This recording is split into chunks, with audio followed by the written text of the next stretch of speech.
learning it sucked. It like bareback riding, to learn it, you gotta kind of have to be dumb and tough. So we started traveling, and it was the year at the college finals. I had a lot of luck and won it. And Tilden got in some trouble and spent the night in jail. But I should have been a cowboy.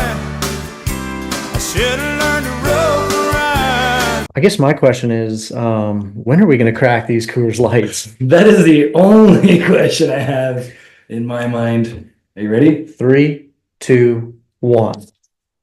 Oh, see, I told you these got so shook up on the drive here. Cheers, buddy. Cheers, brother. Honestly, that was my only qualm, I should say, with the Shad Mayfield episode was it happened at 9 a.m. We couldn't have viewers. I mean, we could have, but what would that say about our character? Well, no one knows. I mean, people were listening in different time zones, different places. All right, today's episode is exciting, buddy. What episode is this now? Do you know? This is episode number 5. Number 5, numero cinco, and we are going to interview Kaycee Field, an absolute bareback legend. Bareback legend, cowboy, father, just got inducted into the Pro Rodeo Hall of Fame, 6-time world champion. Mm-hmm. Can you imagine winning 6 world championships? I feel like you'd be like Johnny Depp at that point. Everywhere you go, you would be known, at least in our world. You know what I'm saying? 100%, man. Because winning one world title is already a great feat. Making the NFR is already a great feat, but then to show up and do it 6 times, because he made the finals 13 times. 13 times? That's a lot, man. So he almost 50% of that won world titles. That's insane. Out of 13, he won 6 out of 13. That's a fact I did not know with my research. That just popped into my brain. 6 out of 13. Yeah. Wow, that's almost a 50% ratio. That's Big Ten. That's like Matt Sherwood when he made the NFR twice and won the heading world title twice. Like, that's nuts. That's unbelievable. So anyways, an absolute legend. It's going to be such a pleasure to talk to him. He's also a businessman, entrepreneur, and just an all-around great guy, man. I can't say enough nice things about Kaycee. Every time I've met him, every time I've shaken his hand, every time we finish, he says, anything you need from me, you let me know. And it's like, who the hell am I? Like, you know what I mean? Like, to this guy. So yeah, I can't say it enough. Just got to take it, gotta give him so much respect because he is just an all-around great guy. Absolutely. And we're about to find out right now. Let's get to Kaycee Fields. There we go. How are you, buddy? man, doing great. How are you guys? Oh, doing amazing. Thank you so much for taking the time to chat with us. Heck yeah, man. I'm excited. I feel like I'm excited to get to know you guys. Oh, man, I'm excited to get to know you better. I was talking to Cole and just saying that every time I've seen you, whether it was in Calgary or at the NFR, you're just one of the nicest people I've ever met in my life. You know, everything you've accomplished and to perform at the level you've performed, but still be such a humble, nice guy is just so telling of who you are. Well, thanks, man. I sure appreciate it.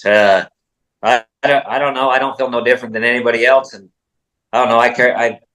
I'm interested in the people I meet and the friends that I have. I want to know what they got going on, and I don't know. I feel like I learn a lot from the people I surround myself by, and Felipe and Cole. I think you guys are.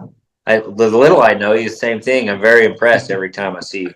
Nah, thank you so much, buddy. Really appreciate it. So, tell us to kick us off here. What is retirement like? What does it look like for Kaycee Field? What are you up to now that you're not spurring broncs all over the world, buddy? What are you up to? So, man, I'll tell you what, real life has begun. So I started a logistical company, like a 3PL fulfillment. It was rough, man. It was, I veered a little too far away from the cowboy hat. I'm not going to lie. But it was a fun business, learned a lot. I've been out of that for 2 weeks. And then about 6 months ago, I started a company called Payment Cowboys, a credit card processing company, learning a lot about banking in the finance world and the technology behind it. There's a man in our community that we've been trying to do business together for a long time, and we're getting retired, and we struck a deal, and it's been a lot of fun to have him as a mentor and coach me along. And so that's been a really fun business. Alongside with that, we started Cowboy Charities. We're still waiting for approval from the government for a nonprofit and a way that Payment Cowboys will be able to give back to the sport of rodeo. And we're kind of marketing toward the Western world and business in the Western world. It's still very old school, a lot of pen and paper, not a lot of computers or safe ways to do it. And so educating people along the way too. So it's been a lot of fun the last 6 months. I've enjoyed where I'm at. Been home with my family a lot. We've been able to spend a lot of time together and coaching those the kids. I was Hux's flag football coach, and I've never played football a day in my life. So it was pretty fun. And he's an athlete, and like he studies football, and so that was a fun experience. We had some luck and definitely had a team that grew together and created some friendships. So it was a fun experience. And then, the family life, I guess, is what's most important to me still. But life is busy every day, sun up to sundown.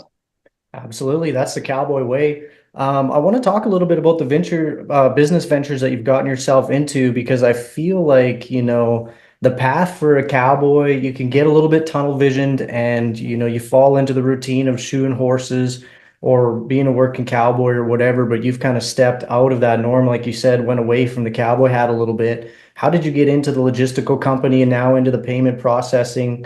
How did you end up there? So I still have a company called Power Pro, and we have some horse product that we just launched with, and then we had a CBD, and we've had that company for it's 6 years now, and we have a lot of issues with credit card companies shutting us down. It's a high risk product because it's a cannabis product, and so jumping through the hoops with that and watch my partner Thomas kind of navigate through it, I learned some things, and then like I said, Jed Morley, a man from our community, he has a credit card processing company. And so, just kind of started talking about it to the right people and connected the dots. And that's kind of where it took off. So I don't know. It's crazy. It's a small world. I'll tell you that. When you start talking and the people you meet, it's amazing. And it's fun. The business world, it's just like rodeo, though. It's a handshake deal. You talk about what you have passion about, and you're trying to grow something, whether it's trying to be a better competitor or trying to be a more sophisticated businessman. Yeah, I was gonna ask you that, Kaycee. Like, what do you think is harder, getting on the back of one of those horses, or being an entrepreneur and owning a business? Oh man, owning a business. Yeah. And that says a lot, because I think bareback riding is one of the hardest sports in the world. Absolutely. Like, I don't know if it can get much tougher than that, but I can imagine running a business, especially, I guess, you got the hat company as well, right? Yeah. So me and my brother Shad, and Shad, honestly, he does most everything on the hat company. He's the man behind the operations, my brother Shad, and he's got a good team assembled out in Roosevelt. He's a couple hours away from me. But he's the brains, and I would like to say I was the looks of it, but I would be lying. That's amazing, man. That was eye-opening to me, because I've been spoiled. I really have. My dad was endorsed by Resistol from the 90s growing up, and then it seemed like he always won a hat at a state finals or at the right jackpot roping. And then you kind of had one or two. And a bareback rider, you go through 3 or 4 hats a year, plant 3 or 4 straws getting smashed and two felts. And then we started that hat company, and I was like, hey, Shad, I want a black hat. I'm going to be there to get it in just a little bit.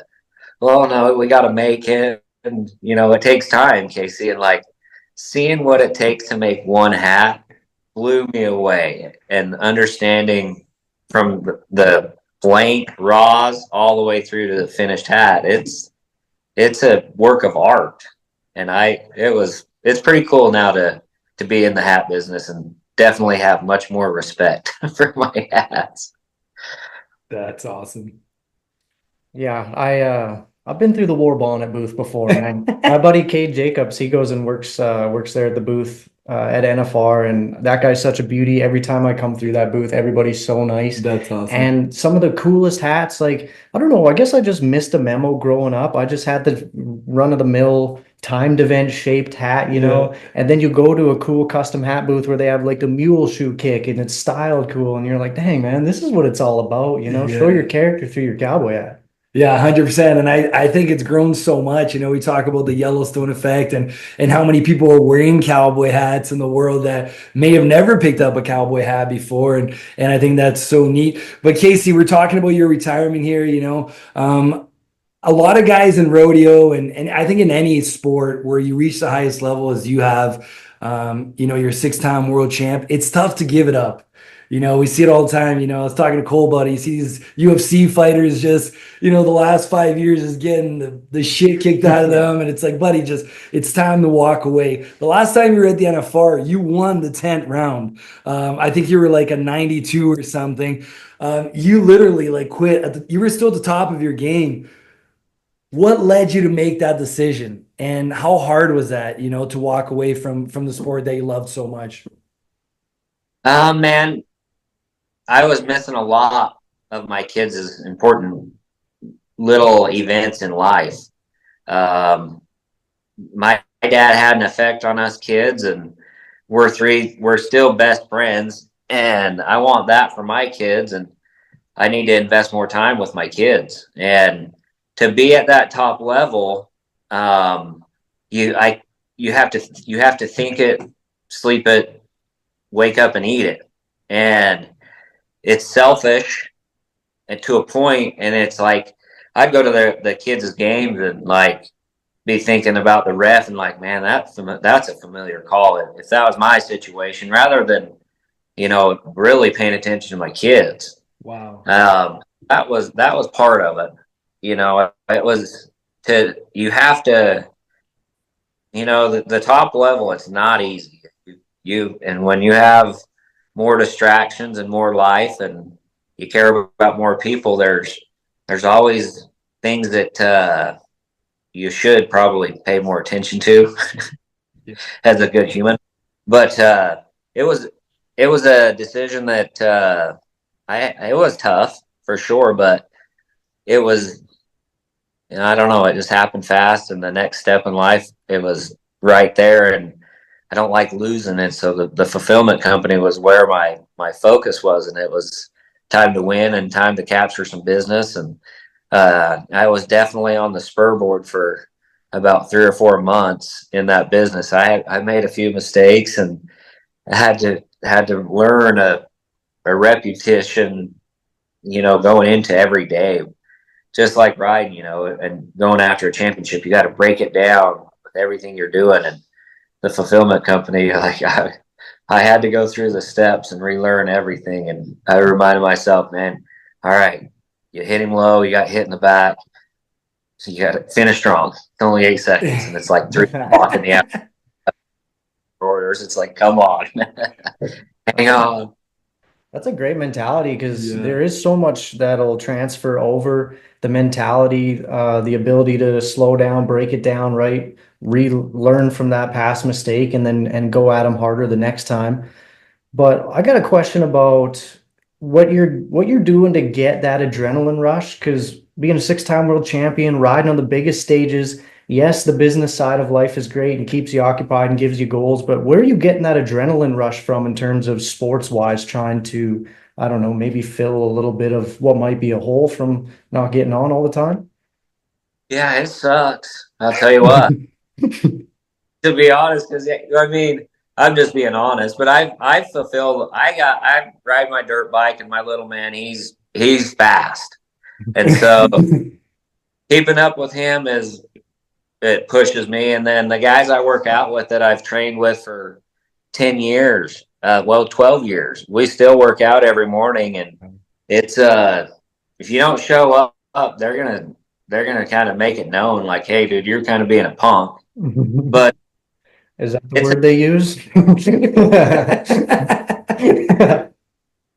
No, that's locker room talk. But Yeah. No, it's a tough one. It really is, because 2 or 3 days a week you have an adrenaline dump, and you push yourself, and it's a win no matter what. Bareback riding, when you nod and you give it your all, it works great. But if you don't give it your all from the very first jump, from the mark out, it sucks. It's painful. And so you got to show up and give it your all every single day. And there's been things that I have to simulate it. I have to go down in the gym at 6 o'clock. Hey, it's rodeo time. Like, all right, I'm going to go through this workout and I'm going to push myself hard. And I've had my moments. It's like, I don't know what you can compare it to in rodeo. I guess, I don't know, flight getting delayed, and that anticipation of, am I going to get the flight and have time to get the rental car and get to the rodeo and get ready? Well, and get ready to ride and like get mentally right. And there's those situations that, like, I have to just go blow the steam off. I have to go have some alone time and think about it. But it is less and less all the time. I'll tell you that. But now, my nephew, I'm guessing you guys probably familiar with Daxton and the bareback ride. Yes, sir. And so we go out there and we practice quite a bit. And them guys, they've been bothering me to rodeo with Daxton and take him on the road again. And then, like, I get a little excited and start thinking about it. But I'll tell you what, I have been praying about coming back and maybe making a run at the American. Oh, here we go. Oh my God. Wait. This is huge news here.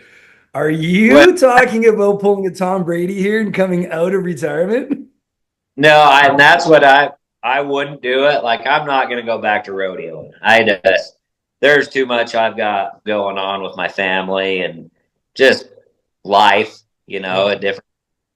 But I've had a dream, and it's like, man. And then them guys are teasing me. So, I don't know. I would, being in April, it makes it realistic. I need 6 months to get my fat ass ready. That's so funny. Yeah, but I get excited talking about it. And then when Tilden, he had my traveling partner, he had a night crawler, I don't know, 4 or 5 weeks ago.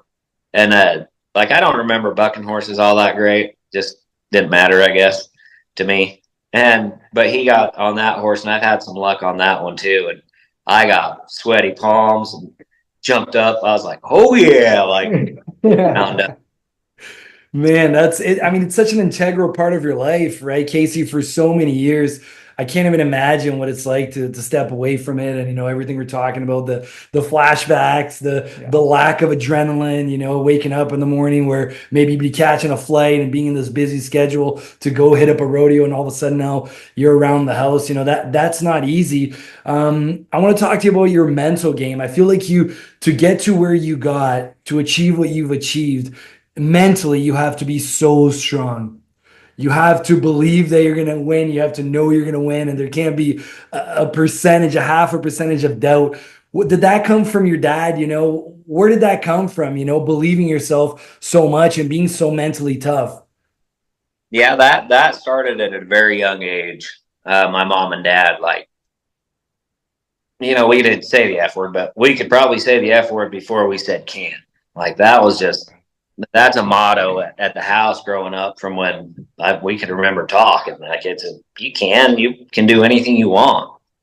And it was, you're a champion. You're good at everything.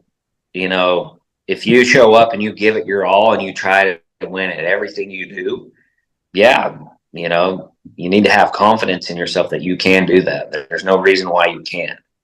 And so it didn't matter if it was skiing, horse riding, hunting, whatever we got into, tennis, volleyball at the beach, like Cowboys, like in Hawaii, white is a good, like, white playing volleyball, but like bloody elbows and sandburns, like, we're not losing, But that started when we were kids, like, no doubt. But the game, you just, you know, if you love it and you have passion about it and you have faith in yourself and believe in God, I mean, God has a plan for you. You know, you can veer it good or bad, but usually it's going the same direction. Everybody is, you know, and so it's like you got to make the absolute best of it.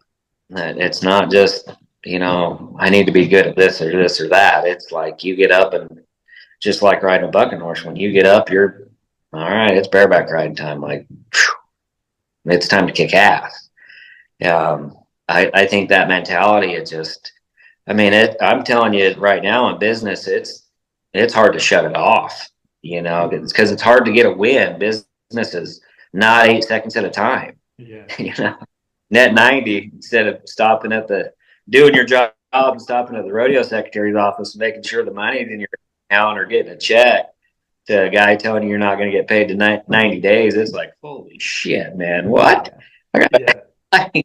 There's some eye-opening things, and you know, like I said, it's just like bareback riding. You don't put your head down until the job's done. And so there's been times that it's like, I don't know, late at night, I've got to be like, okay, I need some rest and I need to go make time with my family. Well, it's bedtime. So it's been, I've had to, I still haven't perfected that. Like, but the mental aspect of it is the exact same. It is, you got to understand the basics. Yeah. And you got to put in the time. You got to love the process.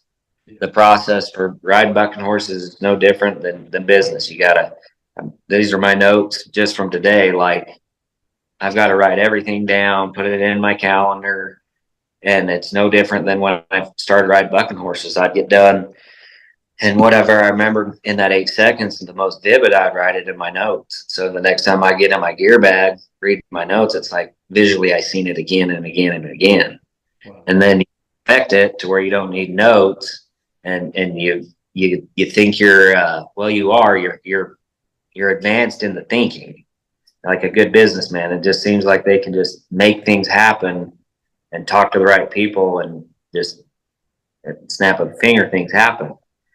Bareback riding, the same thing. You get to a place where you can only talk to some people that have only been in that space a few times mentally, you know, and so that's something that's been fun to do too, is learning these tools and learning the people to talk to advance and get to that next level. But it is praying, taking notes, you know, riding the spur board, spending some time fixing your mistakes and yes, sir.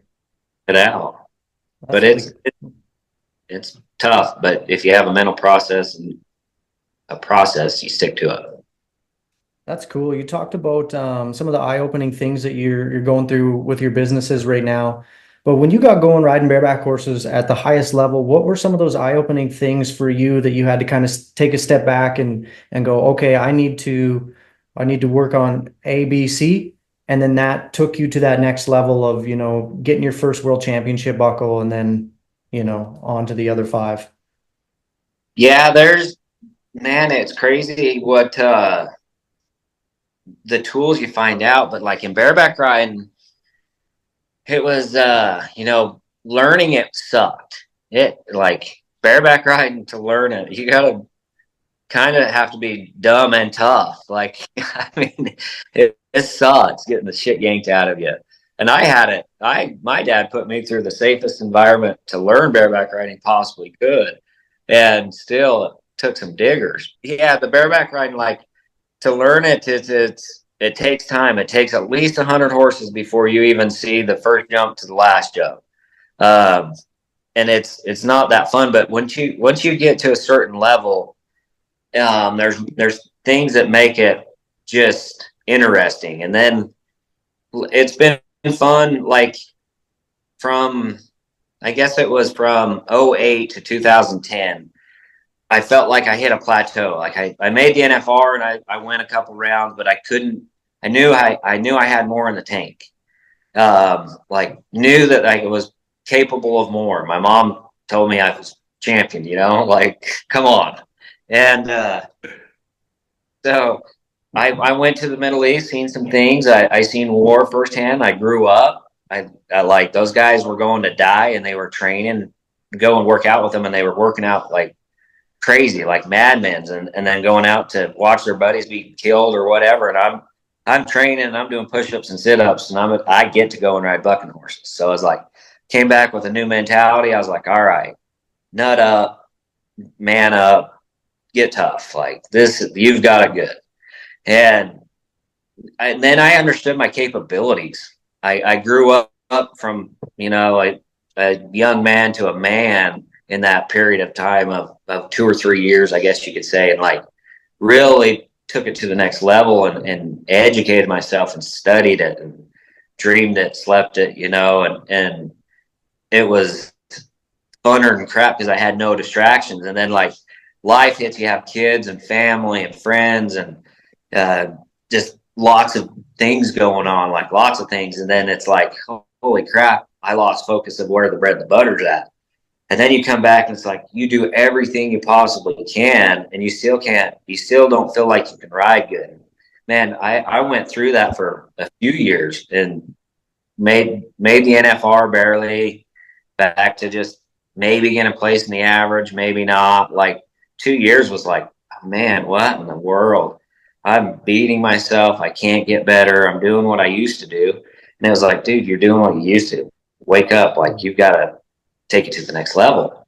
And so those few years, I learned a lot about like who I am and what I'm about when I was down in the dumps. Like, but at the same time, it made me take it to the next level, like nut up, like, all right, here we go. You've already got here and you've been on the top of the fence riding it, and you're going back the other way. What are you doing? Like, think of something. It's exactly complicated. And sometimes it's fine. It's hard to find that motivation, right? That's going to push you over, to actually get to the level where you got to. And I want to talk about your first gold buckle. What was that like? You spend your entire life, your dad is a legend. You're growing up in this house where your dad's a 5-time world champ. I can't even imagine the weight that carries, and you go at it, and we're talking about the learning process to riding bareback horses, maybe the hardest thing a human could ever do. What was that like when you finally won? What did it feel like, and what came after that? Man, the first one, like, it happened fast. I was in 2010-11, I was training with the US ski team. I spent 6 weeks with those guys. When I broke my arm, I trained with a guy in Vegas named Keith Clevin. My dad's travel partner knew him and trained with him from when he broke his neck. And so that's the only way I could afford hanging out with that guy. I had a foot in. Like, he trained some top athletes, and trained with him in Vegas for a few weeks, and really just whatever all these other athletes were doing, I wanted to see what they were doing in these training centers, and I wanted to get a taste of that. They're taking it to the ultimate high, and my dad too. He's like, that's ride the spurt board, but you're capable of more, and he just, you're the best, but great, and it's fun. But he was humble, but he was just very motivating at the same time when we talked about these things. And so I expanded my mind, I guess you could say, those years. And when I won that first one, it was like, okay, this is it. Like, got a taste of it. I went to, man, a lot of rodeos for me. Like, I didn't rodeo a lot. I like to stay fresh. And so I think I probably, with the open rodeos and everything, probably about 90 rodeos. And yeah, 30 horses probably. But just, I found it to be really fun and part of the process of my training. And so went in and part of my training, I had a lot of wins, and like felt great all the time. Felt this win. And it was practice and just what I was doing at home when I got home. That's all I did was just, get better as a bareback rider and do things the best way possible. And like, hanging out with friends. We're going to make it the best possible moments we can ever have. We go on a pack trip. It's going to be full. When we get in the truck, well, it's going to be great. This is going to be the best pack trip we've ever been on. Yeah. And every pumped up just like we're going to get on a bareback course. And then we get there and it's a different mentality, but we still have great moments and great laughs and take that back as a win, you know. And you know, I guess that's how you fill that void is you got to make special moments and you feel that love. And yeah, I'm a badass feeling kind of. Yeah, absolutely. That camaraderie is huge, and it's honestly some of the favorite times of rodeoing and being in the rig with the boys. So that kind of leads to my question of who were some of the guys you traveled with over your career? I know Tilden was kind of your go-to guy with the flow, but you know, I know you would have had some pretty awesome moments in the truck with a lot of guys. So who were some of those guys, and who were some of your favorites? Man, from a young age, my dad was always, you know, real concerned about who I got in the rig with. And so my permit year, I went by myself in a purple Lincoln Town car. Nice. Went up to Calgary and won the novice deal. I think that was in 06, way back then. 3 head and a short. That was a fun time. Yeah, dude, it was so then I traveled with Mac and Chase Erickson, Bud Munns for a few years. Bud Munns. Here. That great guys. Jesse Davis and he grew up just down the road from me, so I knew him from a child. And I rodeoed with him for a while. Paul Jones, James Sursa, and then Tilden jumped in. Well, I didn't rodeo in the winter of 07. I had hell with school, with college. If I missed a day and got behind, I was like, oh man, this sucks. I got to be inside all day. It's snowing. I could be snowmobiling. Like my buddies are rodeo, and so I had to really stay disciplined and get through school. And my dad was a rodeo coach, and I didn't want to disappoint him either at that time. And then Tilden, so we started traveling, and it was the year at the college finals. I had a lot of luck and won it. And Tilden got in some trouble and spent the night in jail. But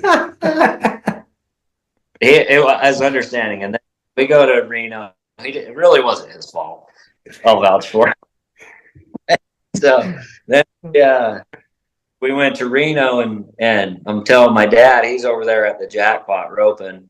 And we come from the college finals, and I'm like, this is Tilden Hooper I'm traveling with. And they met, you know, and yeah, good seeing you again. And Tilden won the round that night. And Tilden grew up in town and didn't ride horses. And his horse ducked in the roping box, and he almost fell off. And then he comes in front of the shoots, and everybody's throwing their hats at him, trying to get this horse to spook, and he's scared, you know, and gets out. And my dad looks at me, he goes, hey, Monday when you guys get home, I'll have the horses saddled. We're going to take some victory lap. He's like, ain't no way my boy's traveling with a guy who can't do a lap. He's like, no way. So we get home, and it's like 3 a.m, 4 a.m, and my dad, you know, this is a week later, my dad's waiting for us, and we get up and he has breakfast and has some eggs and bacon, and Tilden's like, well, I don't like my eggs over easy. I like them scrambled. And my dad, he just plopped these eggs on. He's like, well, you're going to learn to like them. I bet you like my I cooked them. And he goes to eat them, and then he loves eggs ever since. Like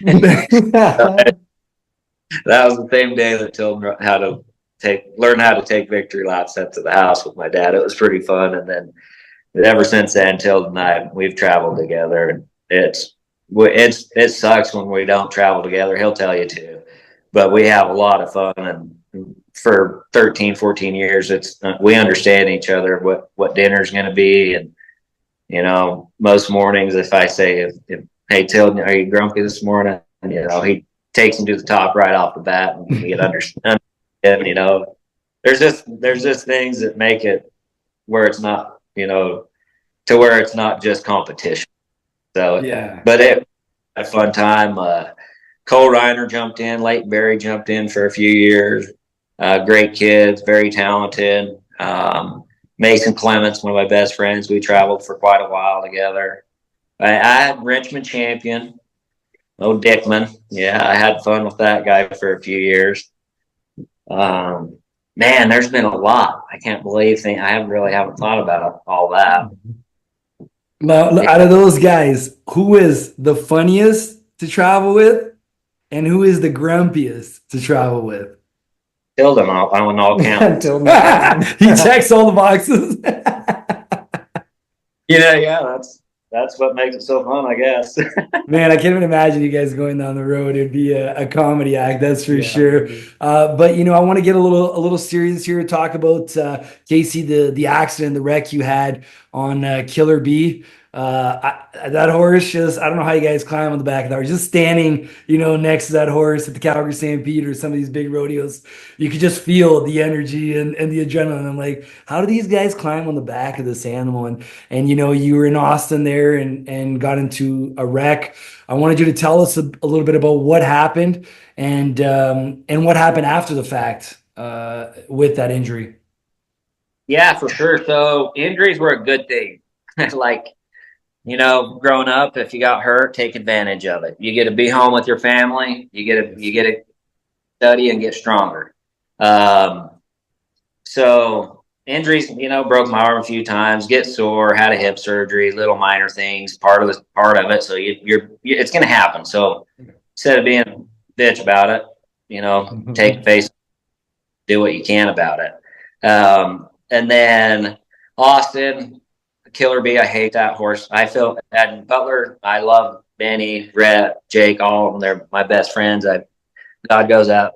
The blessings need to go to those guys. I feel so bad to what happened to those guys. But that being said, before what happened with their family and the horses dying, but Killer Bee was a cheater from the beginning. I hated that horse. I had her in Tucson one time, and she's smart. And my left spur, I like to ride my spurs real loose, and she's hard necked and just feels like you're hitting an iron wall. And so I like to ride them even looser. And she took advantage of that one time and started spinning one time on me. She could get away from it. And then the way she would leave and hop, skip, and kick late, she had my number a few times, but I rode her and spurred her ass 4 times until the 3 times she got me. So, and Austin, I made the whistle of Austin, but I don't remember it. I hit my head on her hips or on her tail head about 6 seconds and seen the white flash and go numb, kind of go into panic mode and try to get away from it. And just kind of when you feel that in the bareback riding, you just want to kind of not get hung up, but you want to lock yourself back and on this side and wait for the power to come back on. And so I was trying to do that. She front flipped me and hit my face on my rigging, got my eye socket, nasal cavity, upper lower jaw, and hit the ground. And then she kicked me on top of the head and cracked my skull.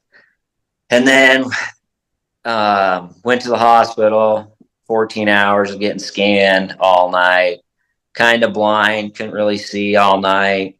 And this is right when we were formulating Power Pro CBD. And I've been doing all this research and what it does cognitively when you cross the brain-blood barrier and entourage effect of flushing the inflammation out. So I'm kind of thinking that. So my wife gets there the next morning as fast as she could. And I'm like, hey, let me see that. How you doing? Thanks for being here. Glad you're alive. Take my CBD, take a nap, wake up, see good. No, my ears aren't ringing, stop puking.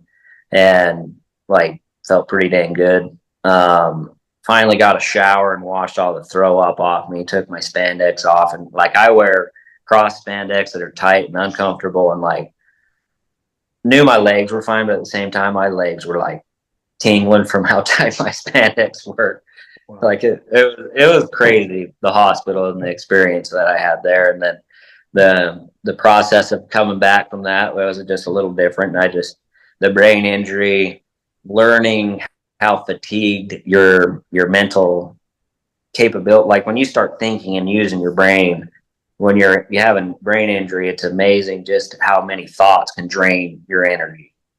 And I remember, I don't know, I'd been home like 4 weeks and hadn't been outside. Try not to look at screens, try no lights, and took a walk to the hay barn and come back and was exhausted. It's like 80 yards. And like, just like, wow. Like that was a real moment. Did you think this injury was gonna retire you? Did that go through your head like at the beginning?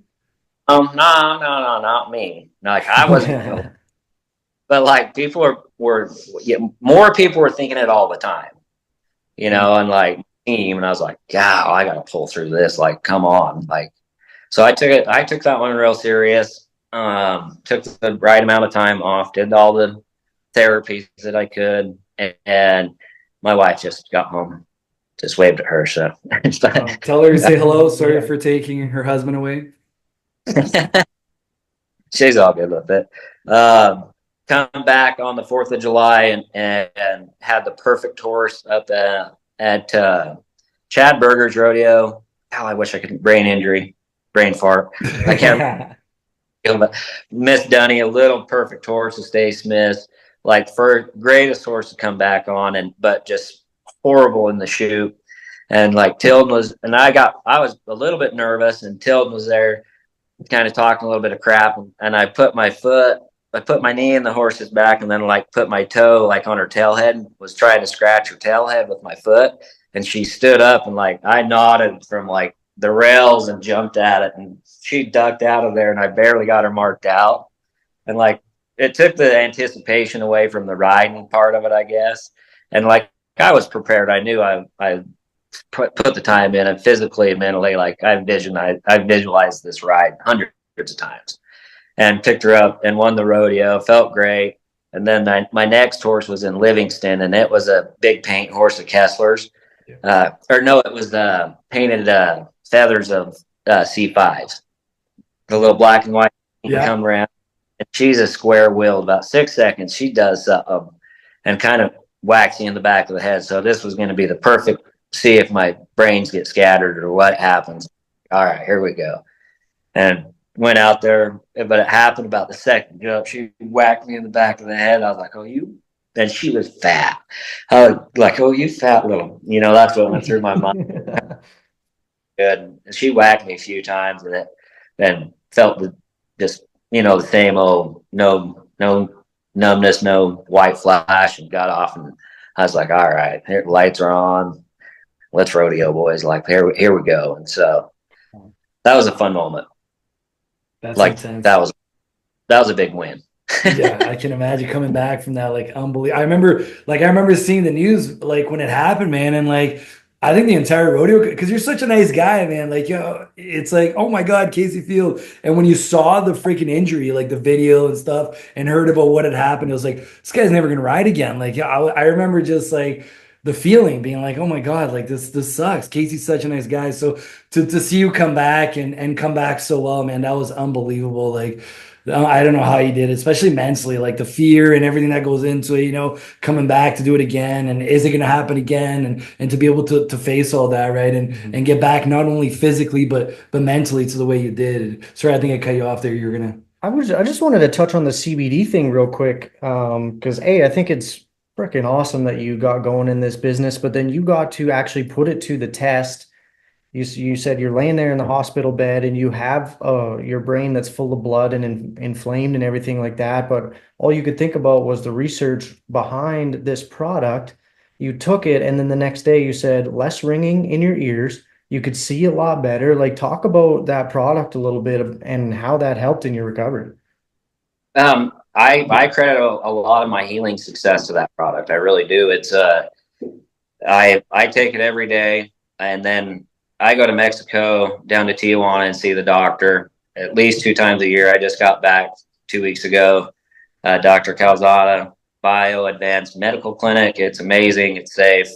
I recommend it. And I have the least amount of inflammation I've ever had in my body. Started going in 2011 or 12 after a hip surgery. And over time, looking at my records, even with all the competition and age, I have the least amount of inflammation.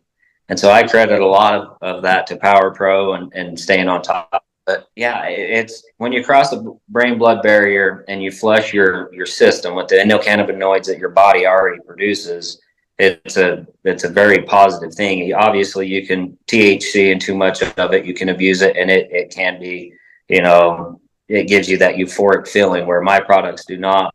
We are in probably one of the toughest regulated states there is in Utah, and so third party compliance, everything like that. Actually, we own the manufacturing as well, and so there's no middlemen. It's a great product. The warming lotion too is a popular product in the rodeo world, and old people love it as well. But before I work out, like the same thing, put it on. It's a good product. Our horse product, it's amazing. Inflammation, kind of the same thing with all of our products. We're fighting inflammation. When you fight inflammation is the cause of most illnesses and injuries. So we're trying to dilute down as much as we can. But it's fun. My partners are awesome. They're cowboys, they're ranchers. And so testing the products and getting together and just doing business together is fun. You are your own best test subject, am I right? Like, Yeah.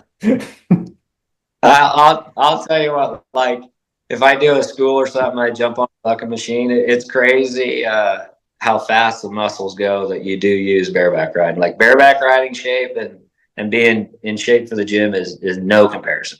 yeah, absolutely. I believe that. I believe that. And let's talk about this year. You just got inducted into the Pro Rodeo Hall of Fame. You know, what an honor that is. You're amongst a group of legends, and your dad is one of them. You know, what did that mean to you? And what is it actually like the day there? What is it all about?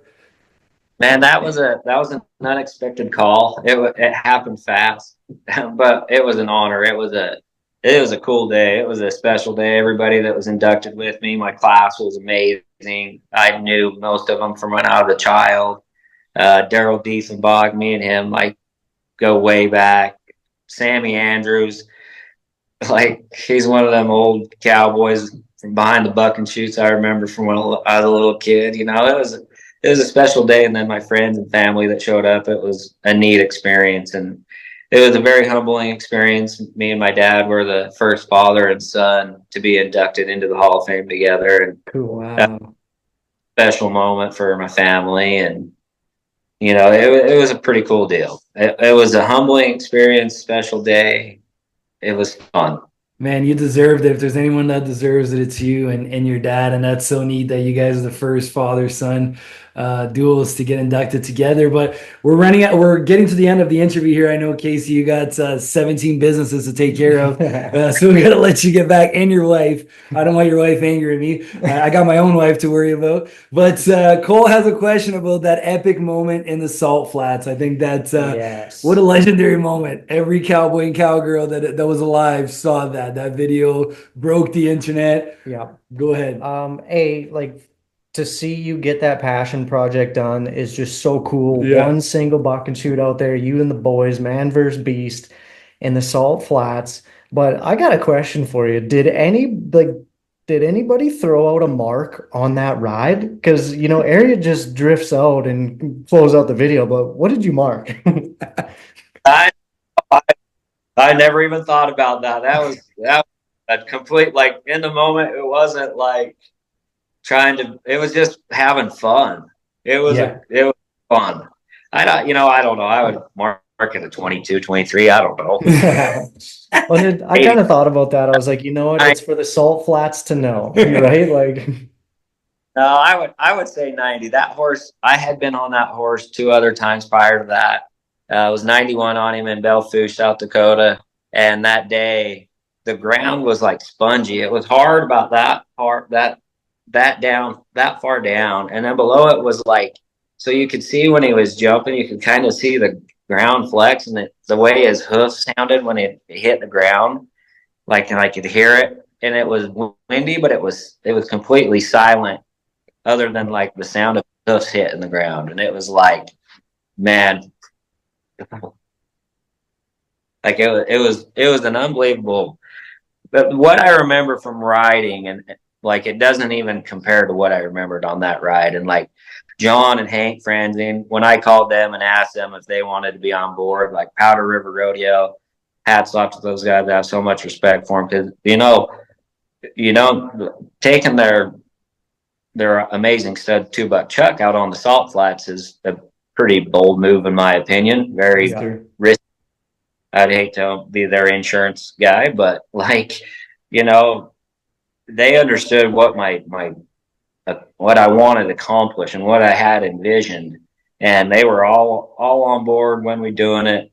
And we unloaded that horse in the bucking chute and had him bucked and loaded in the trailer probably in about 35 minutes. What? Wow, really? Oh my God. I was imagining you guys out there for like 3 days trying to get old 2-buck back in the truck. No, I hopped off of him. They tripped the flank and he ran out there, and John went out there and was going to rope him and couldn't really get very close to him. And he was on the horse that he'd been hauling him with for a few days, I guess. And so when John got off to get his rope, that 2-buck mothered right up to him, and John just led that horse through the bucking chute into the trailer, and 2-buck followed right in. We stopped him in the bucking chute, took my rigging off, and put him in the trailer. Oh man, it was pretty awesome. Honestly, one of the coolest things I've seen. I love that you had the idea. I love the passion. I love that it came together, because sometimes you have these ideas, right? But it doesn't come to fruition. So for everything to work out and see that moment, man, like it was unbelievable. And if you're watching this or listening to us and you haven't seen it, you got to watch this video on YouTube. It's absolutely unbelievable. Kaycee, a last question here. So our podcast is called Should Have Been a Cowboy. So if the person we're interviewing isn't a cowboy, we say, if you were a cowboy, what kind of cowboy would you be? Since you are already a cowboy, obviously, our question is, if you weren't a bareback rider, if you weren't a cowboy, what do you think you would have been? Ooh, I would have raced snowmobiles professionally. I would have tried to figure out a way to make a living at that. I have a lot of passion for snowmobiling, and it's a lot like bareback riding. You have no control of the horse, and like snowmobiling, when you get up in the big mountains, there's no boundaries, and you have your helmet on and no one knows who you are. And the word deception, from the picture at the salt flats and riding a snowmobile, deception, it's like that, what the meaning deception is. That's what I have. I don't know. That's what I imagine when I'm snowmobiling or riding a bucking horse. It's just me, and I'm out here in my own world doing my own thing, and I don't care who sees. It's a freedom, just like being a cowboy. Being a cowboy, you don't have a boss. It's the freest, most American iconic symbol there is. And being a cowboy and having that freedom that's in your blood, man. It's, you have it or you don't. I have friends that are business guys, but on the weekends they put their cowboy hat on but their mentality is the cowboy way. They're not just playing it. Just because they're only that guy on the weekend doesn't mean that they don't have it in their blood. Mm-hmm. So I don't know. Yeah, snowmobiling. We need to get a Kaycee Field snowmobile cowboy hat helmet. Yes, let's go. Yeah, man, I've actually been so blessed. I started riding Polaris snowmobiles when I was 13, and then when the sport was sponsoring Ranger guys, I was like, Polaris, pick me. I bleed Polaris. So that bond and the friendship that I have with Polaris and them being involved in the sport, that's something else I miss about the sport of rodeo too. Is some of those relationships were just a blast. Yeah, you really create a brotherhood out there. And Kaycee, I just want to, thank you so much for saying yes to the show. We both look up to you a lot. Mm-hmm. Everything you've done, not only inside the arena, your resume speaks for itself. What can you say? Just breaking records, but just who you are, most importantly, as a human. Like I said at the beginning of this, every time I've seen you, man, whether you're riding at the NFR or here in Calgary, you've just been so nice and just one of the nicest guys in the rodeo arena. So thank you so much. Well, I sure appreciate it, guys. Thanks for letting me come on here and chit chat with y'all. I appreciate it. It was fun. Absolutely. Yes, we'll see you soon, buddy. Take it easy. Audio. That was Kaycee Fields, the 6-time world champ. Unbelievable. Yeah. Just Yeah, such a nice guy. And yeah, like everything he's got going now, right? He's made the transition so easy. Like I can't imagine how hard it would be. You kind of talked a little bit about it, like that void. Yeah. You know what I mean? Like that's unbelievable. That's one like the most. It's like bull riding and bareback. I mean, saddle bronc. I'm sure you get it as well, but those are the two sports, right? It's like the adrenaline is just like Man, how oozing elusive off that you. sport is and how much you got to give every time you nod your head. Like, yeah, sure, you're keeping yourself busy business wise and mentally, but like that void of physical rush and Yeah. like needing yourself to be physically ready for something. Yeah. So him having, his kids to ride dirt bikes with, his snowmobiles to go bomb in the POW, like that's Yeah, huge. that is huge. Yeah. Exactly. And just I mean, I think anything this guy thinks of and gets his hands into, he's gonna do 120%. Yeah. And he's doing that with the businesses, right? Like how Yeah. cool is that? Just killing it. Absolutely. So make sure you check out Unbroken. Yep. His bareback ride out in the Salt Flats, his Power Pro CBD products. Follow him on Instagram. Like the guys that he's got a YouTube channel Mhm. that is doing all sorts of cool videos. Like I wish we had 2 hours. There's so many questions we didn't Yeah. get to ask him, right? Like 100%. We got a page full of notes here. Yeah. So don't forget, Should Have Been a Cowboy YouTube channel. Follow our socials. Yep. Hit that subscribe on the podcast, guys. Ba, ba, ba. Boom, boom. That was Kaycee Fields. We were gonna ask him who his money was on to win the NFR in the bareback. Let's call him back. Yeah. What did we forget to ask Chad? We were like, call him back, get him back in the episode. right away. Anyways, yeah, we got some awesome guys coming up, and first time we're recording together as well, which is That's interesting. right. First in-house podcast, guys. I am back from Colorado, leaving for Arizona Yeah, shortly. we never announced that you are back. Last time we thought you were back, Yeah. wasn't back. Tricked me on the old Instagram. One of those little bait and switch, Yeah. smoke and mirrors. Exactly, Shit. but back for like a day, and you're leaving tomorrow. Yeah, at tomorrow 5 a.m. morning for Whitman. So we got a couple in-house episodes, which is nice, but Yep. then we will be back on the Zoom calls until, I guess, next spring. Only God knows, baby. That's right. All right, Okay, we'll see you on the next one, guys. Should have been a cowboy. don't leave me hanging, bro. Oh, my bad.